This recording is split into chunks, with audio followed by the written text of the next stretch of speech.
board certified internal medicine physician, and I am on a mission to help everyone who's watching here reverse prediabetes and type 2 diabetes naturally without being on more and more medications, without being on unrealistic starvation diets. You don't have to become a vegetarian to reverse prediabetes and type 2 diabetes. So I am spreading the word that you can do it. So please, if you are joining me tonight, get your notepad, get your pens, and jot these points down. And I want you to make it a point to implement this into your lifestyle. And I promise you, you are going to see a change. Okay. So one of the big things that I want to make sure of is anyone who is experiencing hopelessness, that having insulin resistance and pre-diabetes is keeping you up at night because you're worried. You're worried about facing, complications. You're worried about, you're worried about your very blood sugar, the fact that you can't get it down. If you're one of those people who have tried and tried, you've done different things, you've changed your diet dramatically, you're exercising, and still your blood sugar isn't budging, tonight, this is for you. So I want you to take some pointers away from this. All right. So now, where am I coming from? What's brought me here? What put me on this mission? Well, not only am I a physician, but I too struggled with insulin resistance.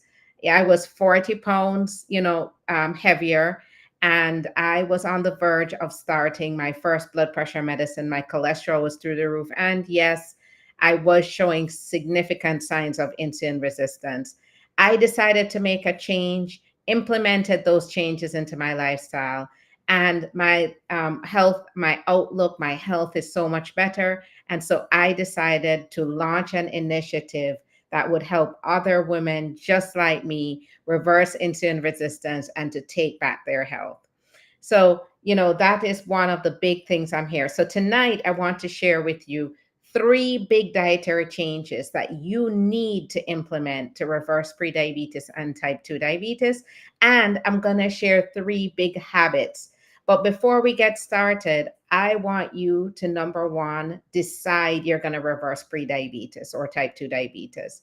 Remember, mindset is everything. You're not going to be able to do it if you don't make up your mind. Okay. So it's really important to think about what your why is going to be first and foremost. Every woman who I work with knows that that is one of the things I challenge everyone to do, is to keep your why close. Why are you doing this? Is it because you don't want to be on medications? You don't want to start medications? You don't want to be on more medications? Is it because you want to be there for family and you want to partake fully in life without the risk of having complications that's going to decrease quality of life? So think about what your why is and keep that ever so present every day, because that is going to drive you on this path to reverse prediabetes and type 2 diabetes. So before we jump in, I want to send a shout out to all those dads out there who dedicate, everything to their kids. I want to thank you for everything you've done. Happy Father's Day. And I hope that you're having a wonderful evening with your family. And for that reason, I'm going to make this very brief tonight so that you can get with family and enjoy the rest of your evening. So, one of the big things, the first big change that I want you to implement is that you need to put protein in your diet. Okay. Protein needs to be in every single meal that you are eating throughout the day. Why is protein so important? Protein helps to slow digestion down and it acts like a buffer. Okay. It creates a very slow absorption of sugar into the blood. It does not spike your blood sugar. So protein in every meal is really important because it helps decrease cravings. It helps keep you full for long. And it is an important building block for hormones and for your muscles and for your metabolism. So protein is really important to have as a part of every meal. Now, a question that I get often is what protein? So let's talk about high quality proteins. So anything that is meat is considered a high quality or complete protein. It has all the amino acids that you need, that your body needs. So high quality protein is your salmon. Salmon is really rich in omega 3 as well as very rich in your healthy fats. So salmon and fish in general is a really good source of protein. So protein in every meal is important, high quality protein. The typical sources of protein, which include your chicken. You want chicken, you want turkey. You want to go for the chicken breast, and you want to go for the more lean turkey. Okay, whether it's ground turkey or turkey breast, but those you want to go for meat sources. Now, if you are a vegetarian, getting protein in might be one of the biggest issues that you're having, and that's why your blood sugar might be high. So, getting enough protein is a little bit trickier for those who are vegetarians. Understanding good, rich protein sources. So, beans, lentils, those are really, really good protein sources. You have to make sure you're getting adequate protein. So, you want zero point 0.7 grams per pound of ideal body weight, your goal body weight. So you definitely want to make sure that if you're a vegetarian, you are paying attention to protein. If you're a vegetarian and you eat egg, then egg is also an excellent source of protein. So is fish. But you are going to want to utilize all those sources of protein to make sure you're getting adequate. So just keep in mind, if you're a vegetarian, one of the biggest issues for you could be that you're not getting enough protein in your diet. That is why you find your blood sugars are spiking. Okay. So, protein, that's a big thing. So, jot this down, protein in every meal. If you are skipping meals, don't do that. That's going to spike your blood sugar, believe it or not. So, I want you to eat 3 meals a day and get enough protein in each of those meals. Now, the second big change that you need to make is to start implementing low carb or low starch vegetables in your diet. Low starch vegetables include things like kale. It includes things like arugula, like spinach. Those are very high in vitamins and minerals. Don't forget the fiber, very high in fiber.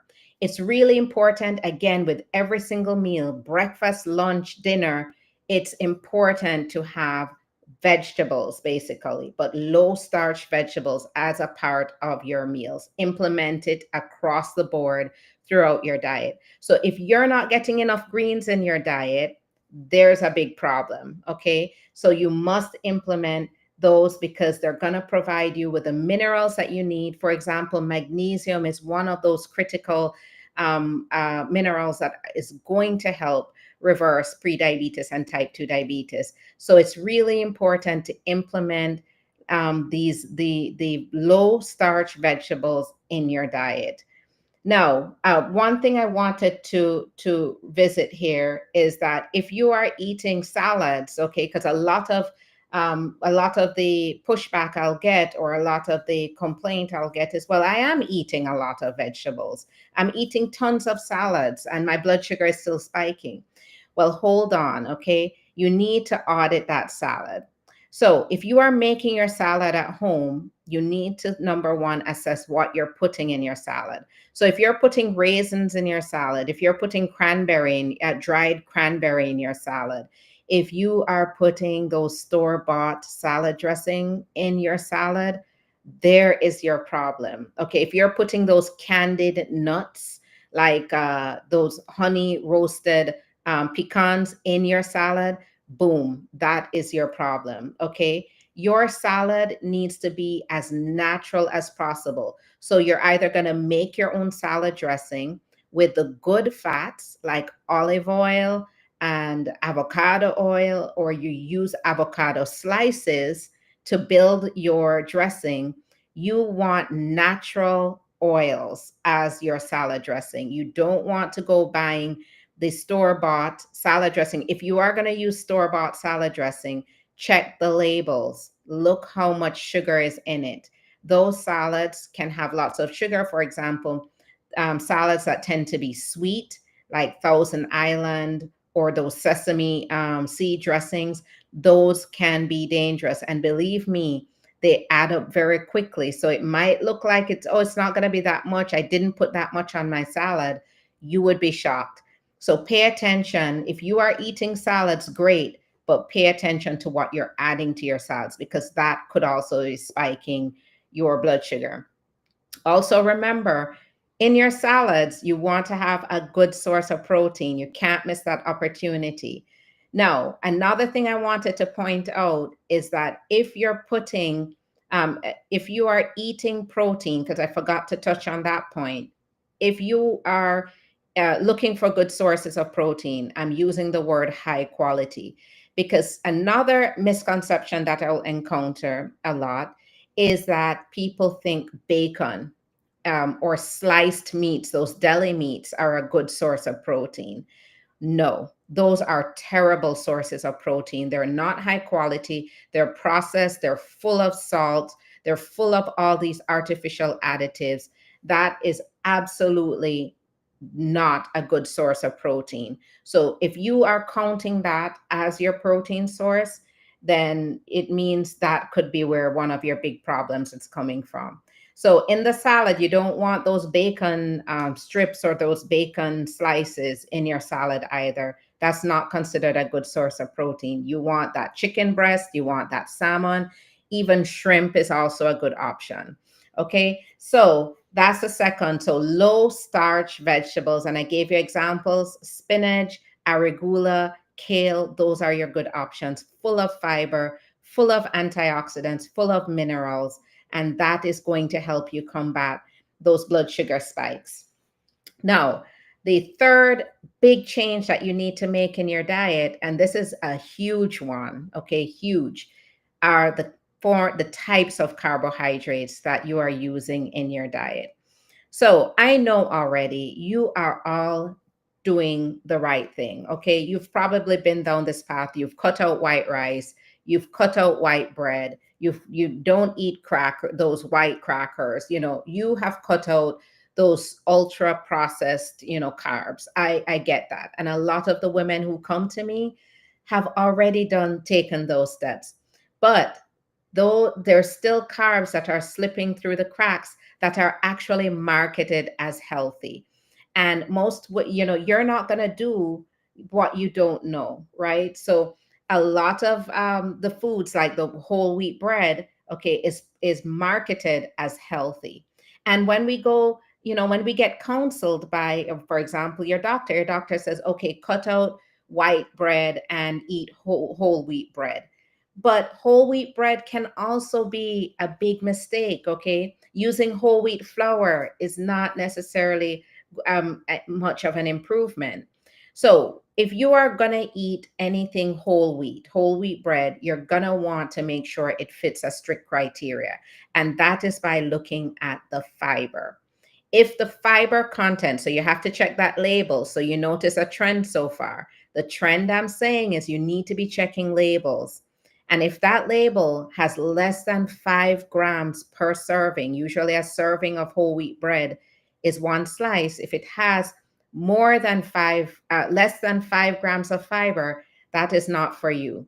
Now, is whole wheat bread a healthier option overall? Yes. But one of the things I want you to remember is, as someone whose goal is to reverse prediabetes and type 2 diabetes, what's healthy for everyone is not necessarily healthy for you. And that's actually where a lot of people get confused, right? You make all these healthy changes, but it's not working. So just remember, you have to decide about high quality carbohydrates. Bread in general is a highly processed carbohydrate, and therefore you're not going to see a whole lot of improvement with your blood sugars. So make sure, if you're going to have bread or any other kind of processed carb, fiber, tons of fiber, more than 5 grams of fiber per serving.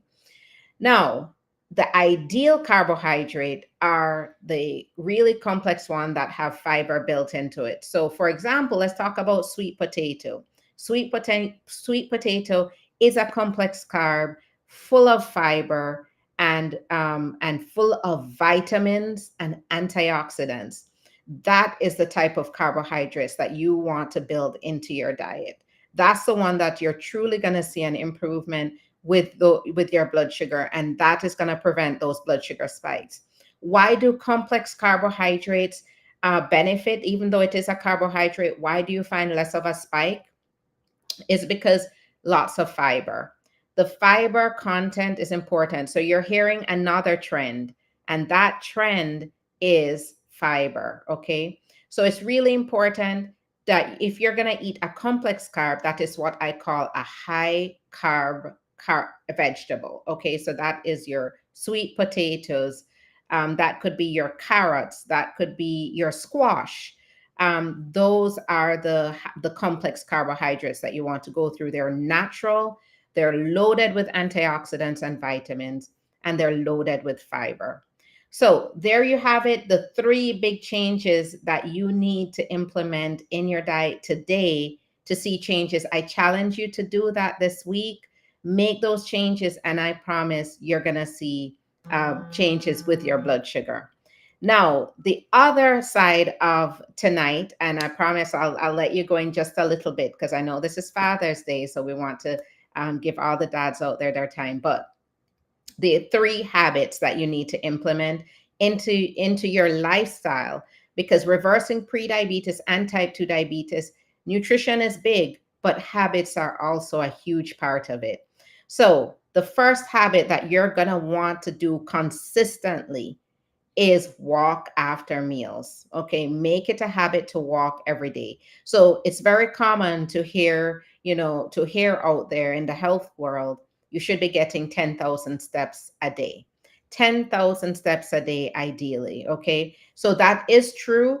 But what I first, if you're not up there yet, if you're not hitting that 10,000 step goal yet, then what I want you to do is start by walking after every meal. If you are at work, you work 9 to 5, you work 7 to 7, so you have a very busy schedule. Make it a point to walk at work.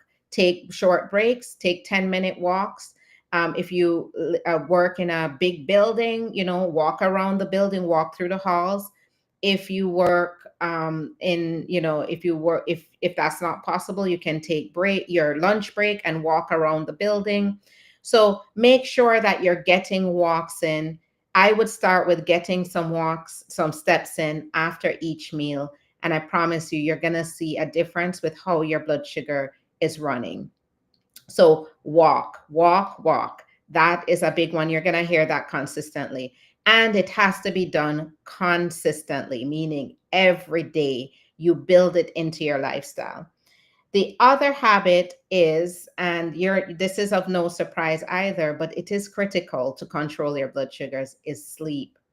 Now, a lot of people will say, my blood sugars are very high in the morning. I can't explain why. It is because of lack of sleep. The reason the blood sugars spike up in the mornings is because the body is sensing stress. When our bodies don't sleep, we are basically automatically in a form of stress. That stress triggers our hormones, the stress hormones to be spiked. Cortisol is a very common one that everyone will talk about. Cortisol tells your body you are stressed and you need glucose in your blood. Your body is telling the cortisol is telling your body you're in an emergency and you need glucose to get through that emergency, fight or flight, right? So what happens is that cortisol makes you make glucose. Glucose can come from your liver, so you get a rush of glucose dumped into your bloodstream. And that is why in the morning you wake up, your body is stressed and your blood sugars are high. So sleep is really, really, really critical. I know it's challenging. There's many busy, women are so busy nowadays. We're taking care of the family. We're working, 24/7. We're just trying to keep up with all the expectations that society has of us. But in order to truly achieve the reversal of prediabetes and type 2 diabetes, one of those big changes we must make is get rest. and prioritizing sleep is important. At least 7 to 9 hours of sleep a night is best. So make sleep a priority. If you I challenge you to make a bedtime, set a bedtime, get off all of the phones and anything that's going to overstimulate your mind. Get rid of that about an hour before sleep. Do something relaxing, meditate, pray, read something positive, listen to natural sound tones, and allow yourself to drift off to sleep. Make sure the environment is quiet, cool, and dark. And I promise you, if you are getting enough sleep at night, you're gonna see a change in your blood sugars. So we talked about walking, we talked about sleeping, but the last one I want to talk about is hydration. Hydration is extremely, extremely underrated.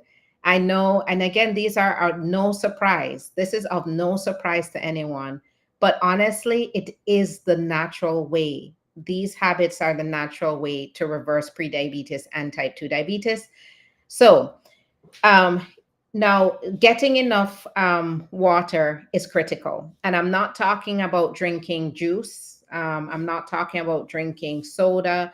I am talking about water. Water is critical. You should be getting at least half of the in ounces of water of your body weight. So you should be getting again half of your body weight in ounces. Now, of course, if you have certain health conditions, you have to consult with your physician about how much water you should be taking in. So if you have heart problems, if you have liver problems, or if you have kidney problems, then be careful to have a discussion with your physician. But you should be hydrating adequately. Again, your body, in order to function, your metabolism, in order to function, in order for your body to carry out all the functions efficiently, we need water. And if we're not giving our body water, that is where the blood sugars spike up. We're automatically in a state of stress. The blood sugars spike up and it starts to wreak havoc on our organs. So hydration is also one of the key points, one of the key habits that you need to implement. So my tips on how to get more water is: first thing in the morning, drink a glass of water, 8 ounce glass of water. That is it. Start with that first thing in the morning. That is one way you've already gotten your first amount of water in. Then throughout the day, you pace yourself. So whether you have a bottle with you at all times, and you're refilling throughout the day, but make it a habit to sip on the water throughout the day to get enough water in. And so that is pretty much it. We've talked about the 3 dietary changes that you need to implement in order to see changes with your blood sugar, and we've talked about the 3 lifestyle habits that you need to implement to improve your blood sugars and to see changes. Now, there's a whole lot more that goes into this. Absolutely, there is. But you can start with these points if you really want that guidance, because one of the big problems here, one of the reasons many people lose hope about their ability to reverse prediabetes and type 2 diabetes is that they don't have the guidance. And so I understand that. I've been in your shoes. And so I made the changes, but now I'm helping other women do the same. So I have the Reverse Her Challenge. It's a program that is built to guide you through the process of reversing prediabetes and type 2 diabetes. I coach you through it, very effective. I've helped dozens of women, many women, achieve reversal of prediabetes and type 2 diabetes naturally. So if you really want to do this fast, you want to do it as comfortably as possible, and you want to do it in order to avoid medications, in order to avoid being on more medications, and ultimately to spare yourself complications or ultimately being on insulin, then I'm here for you. And so you can book your free discovery call. It's a 15-minute discovery call where we want to learn about your goals and how we can get you there. you can book that free discovery call. I will put the link in the chat. It will show up in the comment as well. And you can go ahead and book that free discovery call if you really are looking for that additional guidance and you want to achieve reversal of prediabetes and type 2 diabetes fast. So I'm going to go ahead and put the link in the chat. And please go ahead and book that call if you really want that additional help.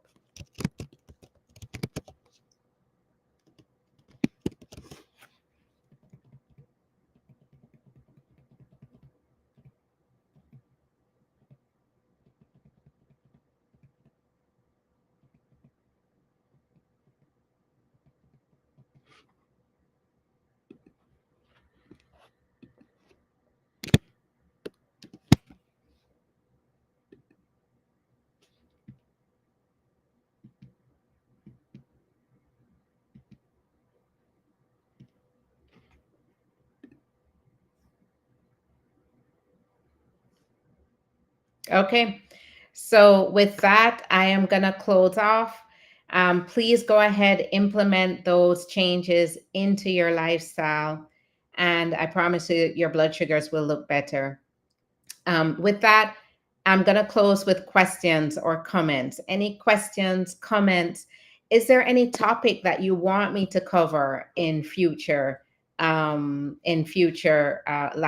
I would be more than happy to cover any topic that you need clarification on or help on. Because again, my mission is to help you reverse prediabetes or type 2 diabetes naturally. So with that, I am going to close off. Please join me in the evenings. I will be continuing to share pearls that you can implement into your lifestyle to successfully reverse prediabetes and type 2 diabetes naturally. All right. Have a good evening and happy